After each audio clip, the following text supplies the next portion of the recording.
What made you start Premier Unbelievable? Well, I really wanted to create a space for having good conversations. I guess I've always been an evangelist at heart, and in one way or another, I've tried to bring my faith across to people. But I kind of had this vision. I'd started working for Crimea Christian Radio back in the early 2000s, not long after I'd got married, and and I really felt like we needed to do a better job of encouraging Christians to share their faith with people who weren't Christians, particularly friends, neighbors, colleagues. So I had this idea of why don't we kind of try to model what good conversations between Christians and non-Christians look like, and that's really where the Unbelievable radio show was born. And the question mark on the Unbelievable title was an important part of that. It was asking, is this stuff believable, and what does it take to be a Christian? So that was where things started, just me bringing people together for dialogue and debate. And then the show kind of grew over time. It became a podcast. And when that happened, a lot more people from outside of the Christian circle started listening, atheists, agnostics. And that was really fun because then I really had a sense that actually I was reaching not just Christians with these conversations, but a really diverse audience. And from there, the show just grew, to eventually becoming a video show. We did conferences, books, resources, and so on. And yeah, I just learned an awful lot in the process from both the Christian and atheist guests that I featured on the show over. Yeah, it was over 17 years in the end that I hosted the show. Yeah, I guess how'd you go about with the first couple of guests? Because I assume you had to start out with maybe college professors. How'd that go?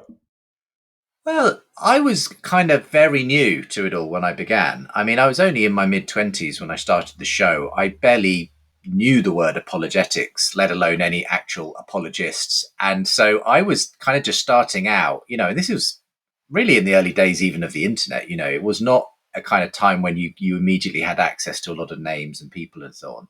So I really just started with some people I kind of had access to at the time. I mean, my very first show was just an Anglican priest that I knew and his atheist neighbor coming on to dialogue.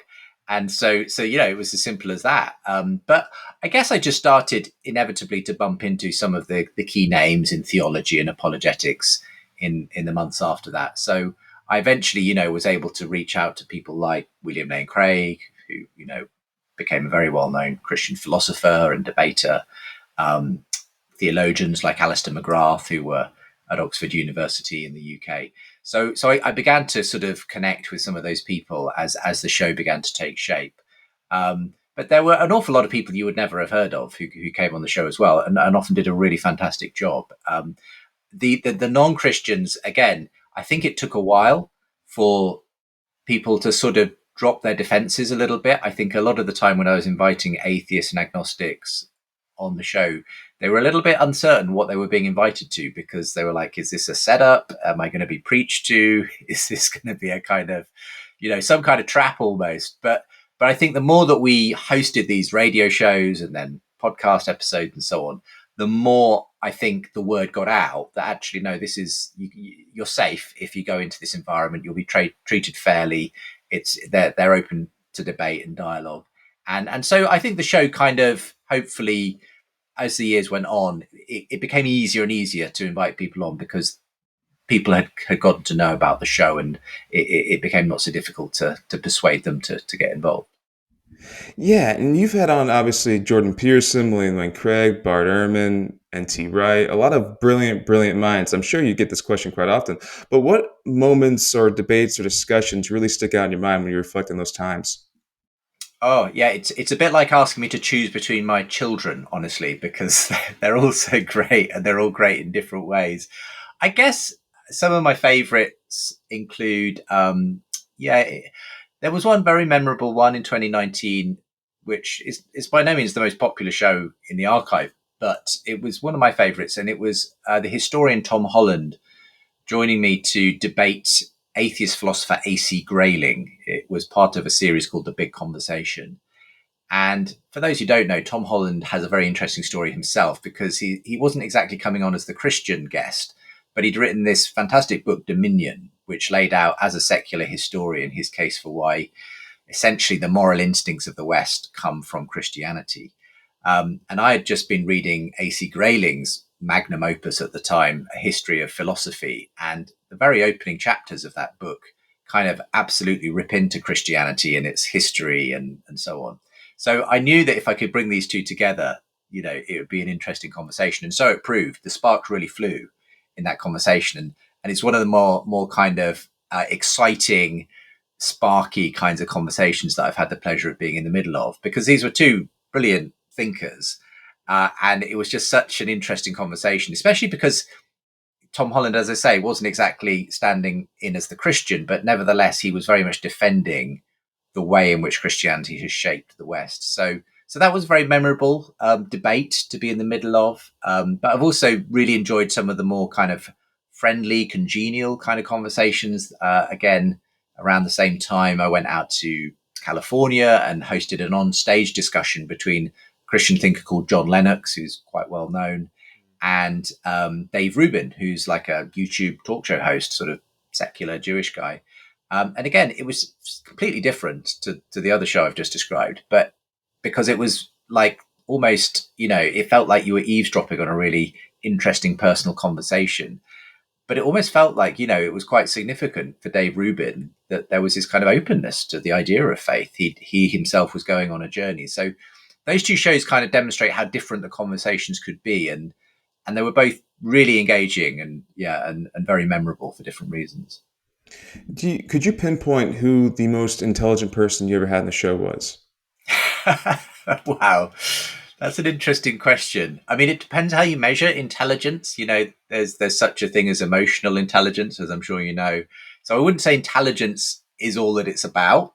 But having said that, there are just people who just seem to have an extraordinary ability to recall things and to be able to bring things up. I mean, so on that front, William Lane Craig is a good example of someone who just, within his sphere is kind of quite mind-blowingly good at accessing information. He sort of, every time I've had him on for a discussion, he researches it meticulously.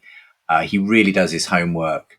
So that's a good example of someone, with very high intelligence and who really brings an awful lot of understanding and so on. I mean, having said all that, I wouldn't say that William Lane Craig, is necessarily, in a sense, the best guest.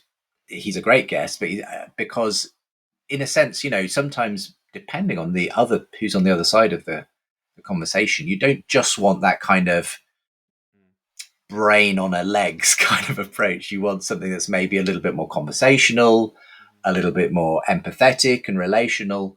So there's some context where Bill is absolutely the right person. Another context where maybe he's not, and you do want that emotional intelligence more at the front.